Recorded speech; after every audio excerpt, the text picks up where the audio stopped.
Ajo çfarë kemi sot, e kemi një sistem të arsimit që ka tregu se komuna e Gjakovës është nën mesataren e Kosovës.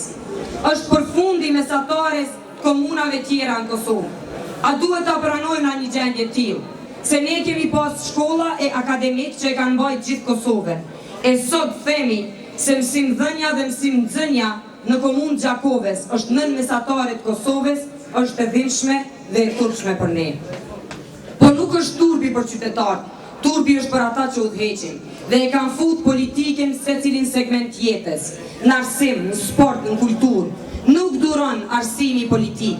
Dje, gjithë mësimdhënësit e komunës Gjakovës e kanë pas të obligueshme të shkojnë e të ndëgjojnë kryetarin aktual të folë palavra, më falni, ato janë palavra. 2 mandate dhe s'ka bo asgjë.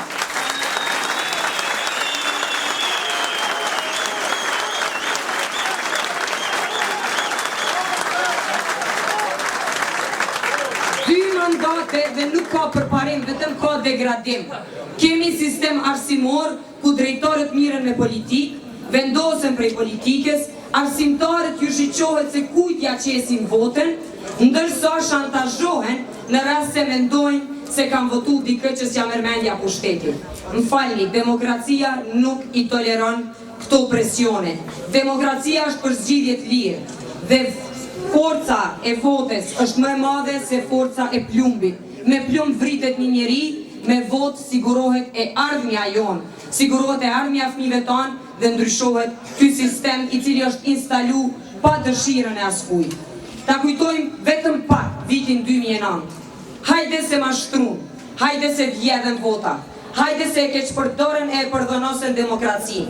Po bilet ishin mundu me bo diçka që 4 vite. Edhe ta shtrohet pyetja, pse Mimoza ju kthy Gjakovës? Mimoza ju kthy Gjakovës për shkak se Gjakova e meriton. Për shkak se unë e pash edhe 2 vite e 6 muaj si ministre e tregtisë dhe industrisë, nuk arrita t'i ndihmoj vendit tem se nuk më lanë, se vendosen shirita kur unë vija për uroja në Gjakovë, se kthyn mrapa projekte cilat ta njosës na duhen, ose ironizun, ta në Gjakova është e jana. Jo, Gjakova është e gjakovarve, e qytetarve të saj, që kanë drejt për zhvillim. Nuk është e vështirë të vendosësh të kthesh në Gjakovë, se shet që ka potencial. Gjakova ka shumë potencial për zhvillim. Vetëm ecni jashtë qytetit Gjakovës.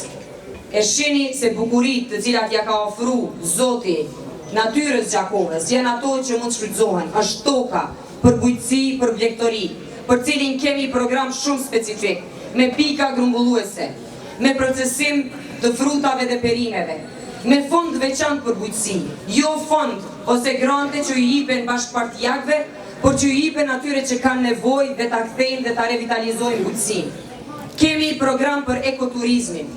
Gjakova e përmenda, është një komunë kufitare. Sot Gjakova është zorçore. Nuk ka komunë kufitare që është zorçore, po e kanë mbyll. E kanë mbyll për shkak se nuk jo konvenon të bëjnë projekte nëse nuk hyn në xhepin e tyre.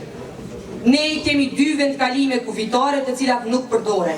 Përveç asaj, në të 2 anët, në 2 vendkalimet kufitare, edhe nga Reka Keqe qaf Morina, edhe nga Prushi, nga qaf Prushi, e Godeni, janë bukuri të cilat përdoren, mund përdoren për fshat turistik, që Gjakova tjetë në hartën e turistëve kur vinë në Kosovë. Të mos jetë vetëm Prishtina dhe Prizreni dhe bëhen disa fotografi banale në qendër qytetit, te parku dhe te hoteli edhe të ikin njerëz prej këtu. Jo, njerëz duhet të vinë, të rinë dhe të shohin gjithë kulturën edhe vlerën historike që e ka komuna Gjakovës. Para disa dite bëm homazhe dhe pastrum parkun e Lirisë, parkun e Gecës.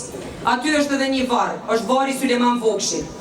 Por shumë pak njerëz e dinë që është varri Sulejman Vogshi, për arsye se ai nuk është për kujdes askush për atë varr. Për arsye se nuk figuron askund se e kemi një patriot dvorosun në komunën e Gjakovës. Për arsye se kemi edhe shumë patriot tjerë, po çka ka ndodhur? Ka ndodhur marrëria më e madhe. Edhe patriot e dëshmor janë mundu t'i ndajnë parti politike. Dëshmor tanë, patriot tanë, kur kanë dhënë jetën për liri, nuk kanë shku të vdesin për një parti politike. Kanë shku me pushkën dorë, luftojnë për lirinë e komunës Gjakovës, për lirinë e Kosovës, për pavarësinë që e gëzojnë sot. Ata s'kanë mendu atëherë për parti. Mos t'i politizojnë tash. T'i lënë të prehen qetë po mbi gjitha ta qojmë amanetin e tyre deri në fund. Ta zhvillojmë Gjakoven, ta zhvillojmë Kosovën, se kemi mundësimi bo ata.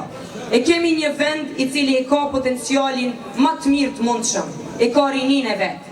Nuk mundem të pajtohe me fatin, se sot unë i takoj trit vetëm në poster. Gjithashtu i takoj trit me fotografi, por dhe në kafiteri të ty mosura, në kafiteri ku nga njëherë ju shoh edhe sytë e mjegulluar, që më tregon që këta ose janë të dehur me alkohol, ose kanë marrë substanca narkotike. Vjem rastisi të takoj një grup trive gjakovar në Tiranë, tri që studiojnë, tri që shumica prej tyre më thanë nuk e kemi në plan të kthehemi në Gjakov. I inkurajova ta shiqojnë Gjakoven, të vinë në vendlinjen e tyre. Pse? Për arsye se na duhen idetë e tyre, na duhen projektet e tyre. Jam e hapur ndaj ideve, jam e hapur ndaj trinjve. Jo vetëm t'i shohim në fotografi diku jashtë, apo në përposter, por t'i shohim në Gjakov, t'i shohim në vendin e tyre, t'i shohim aty ku ata mund të ofrojnë projekte. Thanë që kanë qenë, por nuk i pret askush. Ne do t'i presim, jo vetëm ata, po dhe shumë tjerë. Sot në vit, komunën e Gjakovës e lëshojnë ofër 1200 deri 1500 trinj, për arsye se nuk shohin të ardhme këtu. Kryetari aktual dhe struktura e tij, këta tri i quan e një emën, kalimtar të rasti, ashtu si që në qujti mu. Është turp, a dini pse është turp? Se ne asnjëri nuk e lëshon vatanin prej dëshires për luks, apo prej dëshires se don të shkoj diku tjetër dhe të largohet prej prindve apo prej shtëpisë. E shojmë vatanin se vatani nuk na ofron mundësi punësimi dhe zhvillimi. Kur e kom kry shkollën, kom mendu që do të punoj këtu, por e pash që këtu nuk ka mundësi, se pas luftës as nuk u revitalizu ekonomia, as u ofrun mundësi tjera të punësimit. Ishin disa jeqët që merreshin me ndihma humanitare, edhe ato shkun dhe sot çdo i ri mbi moshën 18 vjeçare vetëm i shiqon daljet nga komuna e Gjakovës për diku tjetër. Kjo situatë duhet të ndryshoj. Universiteti që i është dhënë komunës Gjakovës duhet të ofroj lëndë specifike, duhet të ofroj degë specifike. Kemi parapar që Gjakova, me parkun teknologjik, me qendrën inovative, me zonën e lirë ekonomike, me aeroportin e Gjakovës, të bëhet një hub për teknologji, për zhvillim dhe për industri. Kemi parapar për kujdesje, për kategoritë e dalja nga lufta, për pensionistët, për atë sa mund të bëhet me fondin e komunës. Në bazë vjetore do të ketë buxhet të ndarë edhe për ata. Gjithashtu, bursa, jo një herë në 4 vjetë kur vjen procesi zgjedhor, por bursat mirëfillta për ata që e meritojnë nga familjet e tyre, por gjithashtu edhe ata të cilët tregojnë një sukses të jashtëzakonshëm.